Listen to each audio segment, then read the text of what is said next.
Hello, everyone, and welcome to today's session on writing and structuring discursive essays.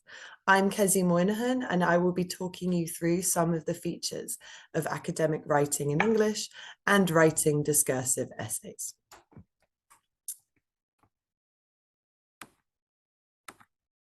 So, before we begin looking at some of the features of academic writing, I have a pre-task discussion for you. If you have a partner or someone with you, you can discuss these with them, or you can just think to yourself. Question 1, do you have any experience writing essays in your native language? Have you ever written an essay in English? And what do we mean by discursive essay? Please pause the recording here and begin again once you're ready to start. Okay, so question 1, do you have any experience writing essays in your native language? It's important to think about what you know about essay writing and have some awareness of the traditions and features of academic writing in your native language so that you can compare them to English. If you've ever written an essay in English before, you may find some of the content in this session familiar, or you may find some of it unfamiliar and very helpful for future writing. By discursive essay, of course, we are talking about an essay that requires you to have a discussion and look at different features or different sides of the argument. Discursive is the adjective, the noun is discussion, the verb is discuss. Okay, let's move on to some of the content. Here is a typical discursive essay question. It is common nowadays for each family member to have their own piece of modern technology. Some people think this will lead to a breakdown in family relationships and communication. Looking at this question, you can see that the two main topics of the discussion have been outlined in red. The topics of this essay are modern technology and a breakdown in family relationships and communication.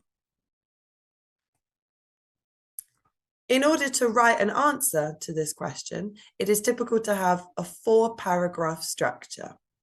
The introduction, main body 1 and main body 2, where the biggest parts of your discussion and arguments will come, and then your conclusion.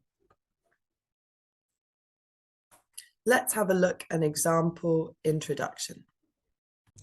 Per restare sempre aggiornato sulle prossime lezioni e accedere a risorse extra, metti un like e segui il nostro canale YouTube prima di continuare.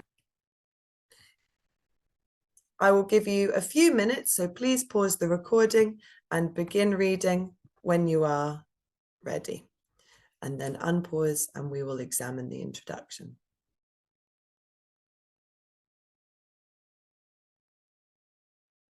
Welcome back. So let's look at the way that this introduction has been shaped. So at the beginning, the first part gives an overview of the current situation and developments in the main topic. The second part addresses the question and debate surrounding the main topic. And the last part explains the purpose and function of this essay. If we look back at the original essay, you can see some of the language features that typify these functions. Nowadays is a way to begin an essay so that the reader understands we're talking about a relevant modern situation. Some people contend is a way of introducing the main different arguments surrounding the topic. In this essay, I will explain, looks at the different ways or looks at the function of this essay and explains to the reader what they are going to read.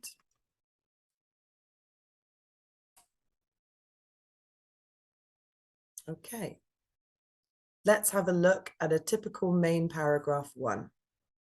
Please pause the recording here and unpause when you have finished reading.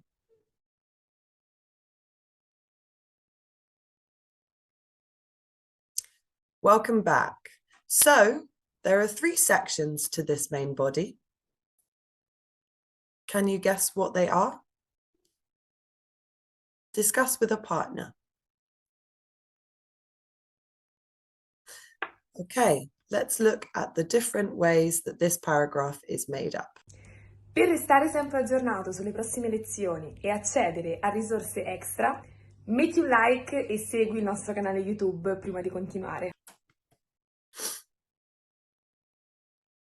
The first sentence gives us a topic sentence and outlines the main idea for that paragraph. Communication technology has given us the ability to keep in touch with family members that we may not necessarily see on a frequent basis. Now the reader knows that the topic of this paragraph will be looking at an advantage of communication technology, and that advantage specifically is keeping in touch with family members. Nothing in the rest of the paragraph will go outside of this topic. So we can see the second sentence develops the first idea or the first sentence and gives more information about the writer's idea. It does not discuss any ideas not included in that topic sentence. The final sentence gives an example to demonstrate. This example should clearly connect to the topic sentence. And if we look, it says, when teenagers move to university, they are now able to stay in contact with their family, whereas in the past, this would have been much more difficult and therefore less frequent, showing the reader exactly how you have connected that example to the topic sentence. Let's look at a second main body paragraph. Please pause the recording here and unpause when you have finished reading.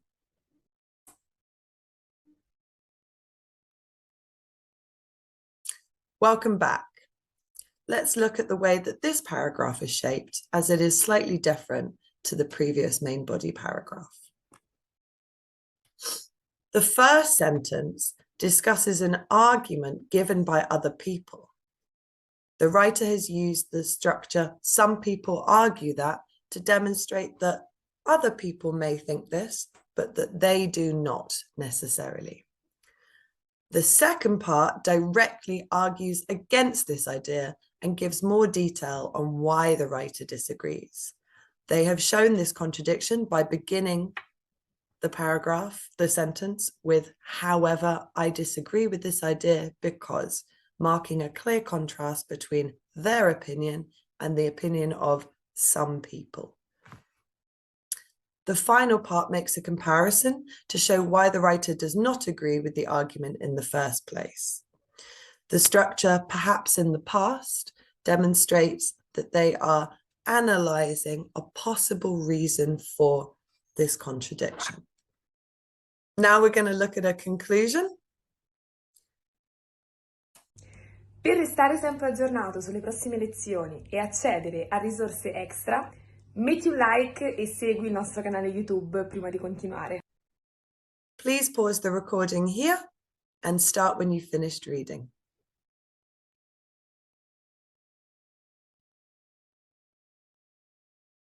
Welcome back.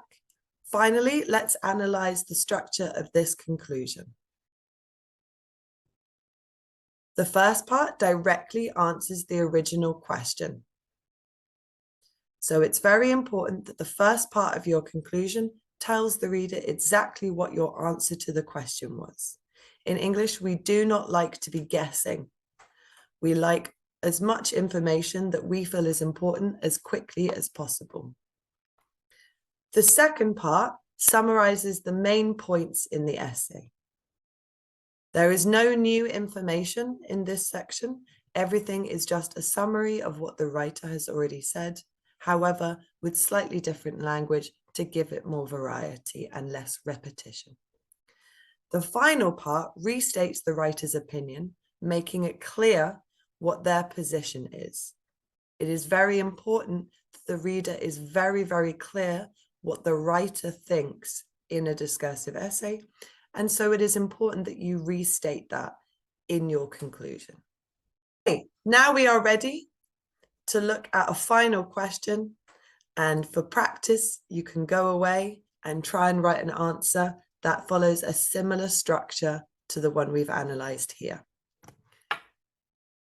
The question reads, completing university education is thought by some as the best way to get a good job. Others contend that getting experience and developing soft skills is more important. Discuss both sides and give your own opinion. When you have finished writing your answer, go back to the original slides looking at the structure of the first essay and compare. How much of the same language did you use? Does your structure follow the same structure as those paragraphs? And is it clear what your opinion is throughout the essay? Thank you very much, and I hope that this has been useful for you.